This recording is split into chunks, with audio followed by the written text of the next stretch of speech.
உணவகத்தில் கிச்சாப் கோழியை எலி ருசி பார்க்கும் காணொளி ஒன்று நேற்று முதல் வைரலாகி வருகிறது.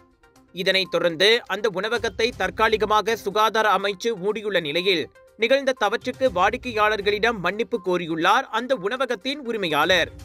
ஜராஸ் பண்டார் மக்கோத்தாவில் உள்ள ANR பிஸ்ட்ரோ உணவகத்தின் உரிமையாளர் அஸ்மான் கான் வெளியிட்ட அறிக்கையில் தாங்கள் வருத்தம் தெரிவிப்பதாகவும் எத்தகைய விமர்சனங்களையும் ஏற்க தயாராக இருப்பதாக தெரிவித்துள்ளார்.